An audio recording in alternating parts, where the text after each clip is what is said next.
morning to you all. It is Thursday, August 6th. You know where we are. We just actually handed in our final full business plan. That includes setting up your business, understanding taxes, like everything you need to know about the real life application of running a business in the music industry. What does Icon not set you up for in the future? I said it in the beginning of the week vlog, but like, why don't schools teach this stuff? It's seriously a life skill. We're absolutely killing these units this week. I'm actually really seeing how the knowledge is progressing from being halfway down the course. Like, people are asking me questions about things, and like, I literally know how stuff works. And I know why to use it and when to use it. And I think that there is some value in being ignorant to it, because then, you know, you slap something on something that wasn't technically supposed to be there, and then all of a sudden you just created a new lead, and you would have never done that had you not made that mistake. So there's always happy accidents to be made, but actually knowing how to compress vocals and mix drums and mix bass and all that stuff from a technical standpoint, invaluable skills that we are learning from Icon, breaking it down into the smallest of details and working you up from there. The studio techniques classes are probably my favorite. The mixing skills needed to become a proficient, solid, professional music producer are, like, the bar is pretty high. You know, whereas back in the day, pretty much everything that a music producer does in the modern day, that job was split up between like 5 or 6 people. The standard is so much higher for music producers today. So yeah, it's just, you know, super grateful to be going to a school like Icon Collective. It's been said, I've heard, that investing in yourself and going to a school like Icon Collective can shave off like 5 years of time versus being a self-taught music producer. I don't know. These are just things I heard. Might not be true, might be true. But I mean, everyone's path is different. Your time is your time. You know, I think it's when we start comparing and we start, you know, having this negative self-talk, that's when we start to get jaded. And that's when producers quit. So don't quit before the miracle happens. Just keep going. Don't worry about anyone else. All right, you know what? We have lined ourselves up for a pretty dang good Thursday. I think we're just gonna bounce the vlog out, get it posted, eat a good lunch, and then work on this remix. All right, let's get going. So here's a little update on some of the music that I've been working on. This is a remix for Midas featuring Rory, their song Try. So this is just an update of a work in progress. So I'm going to show you a couple of the different sections here.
So there you have it, going for a trance, techno, house, modern day EDM kind of vibe. I'm really liking the direction of this one so far. On to the next. Okay, I got this idea yesterday for this bass line, and for whatever reason, this older vocal popped right into my head. Let's check out the bass line, and then we'll mix it with the vocal, and then I'll show you the lead section as well.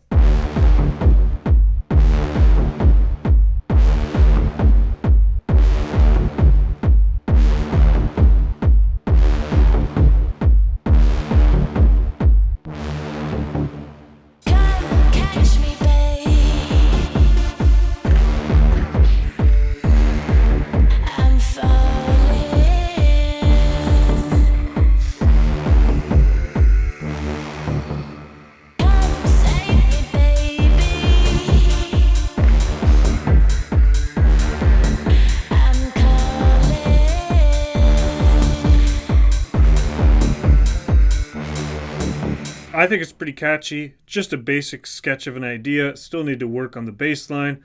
But let's take a listen to a bit of a drop section here. Again, super rough. All of these are works in progress.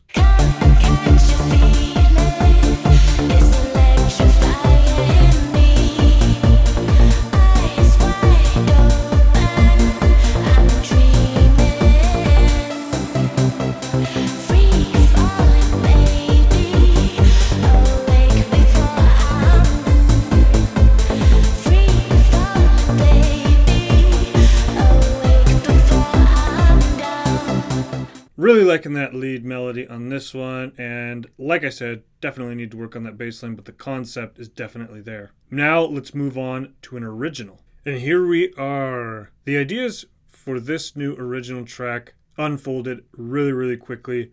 I'm super happy with the direction that this track's going. Once again, we'll show you a couple of different parts. I hope you like it.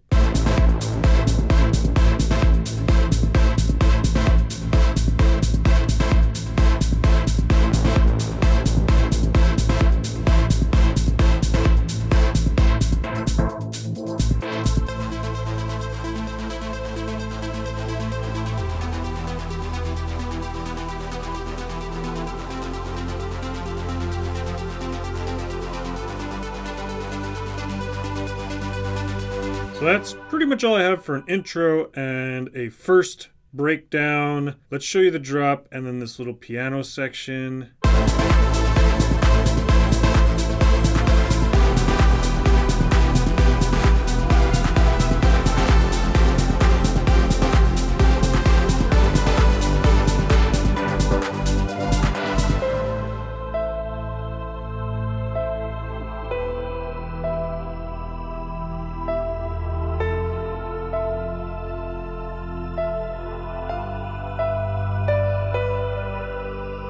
And that's all you get for now. Just a little tease of 3 of the tracks that I am working on. Really wanted to update you on some of the ideas coming out of the Elated studio. I hope you like them. Leave a comment below. Let me know what you think. Good morning.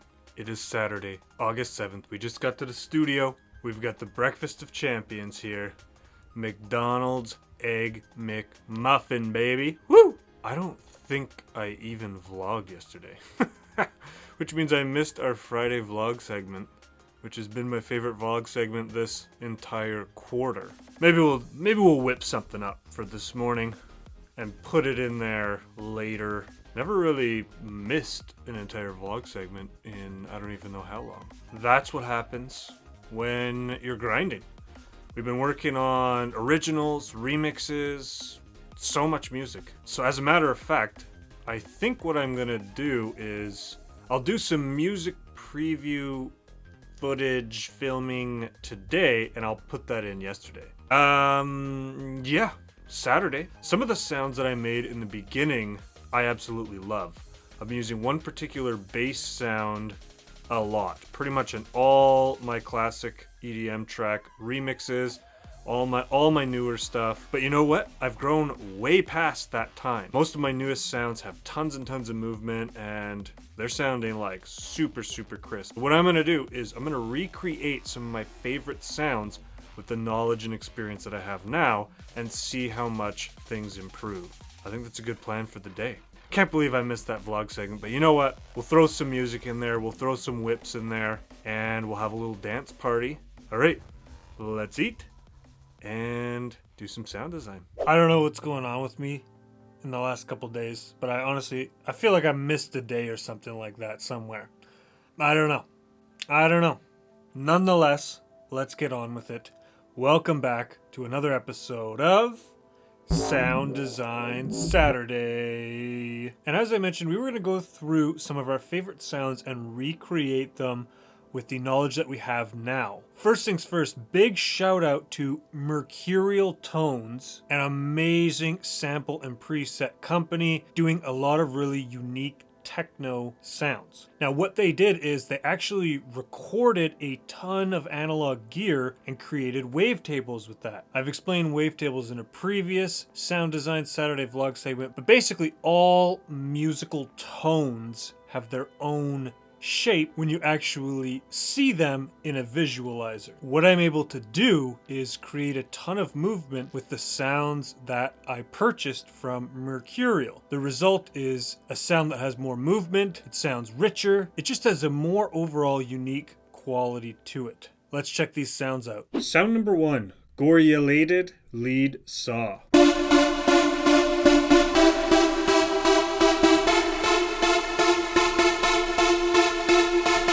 Sound number 2, the smooth ASOP pad.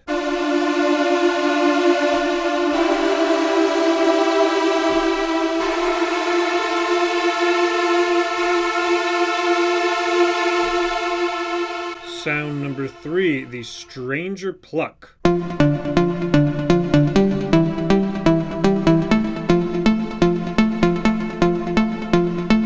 Sound number 4, the techno drone bass.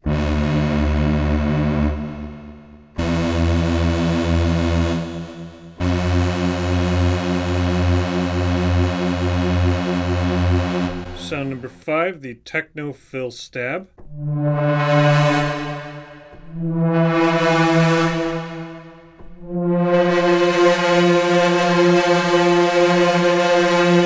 Sound number 6, the techno sky saw lead.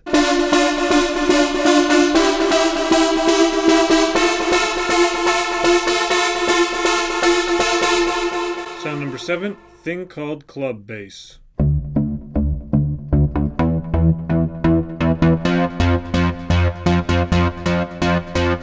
And there we have it. I think generally using the wave shapes from Dune produced a more powerful sound, but using these other wave shapes that are recorded directly from old school analog gear gave it a lot more of a unique vibe and tone to the sounds that I recreated today. I don't know what the heck happened last week, everyone. We'll get back on track this week. I know I kind of said I would play those songs, but if I put those songs yesterday, that means that you're not going to get the explanation till the next day, which kind of doesn't make sense. But you know what? Live and learn. Let's keep pushing forward. That'll be it for Sound Design Saturday today.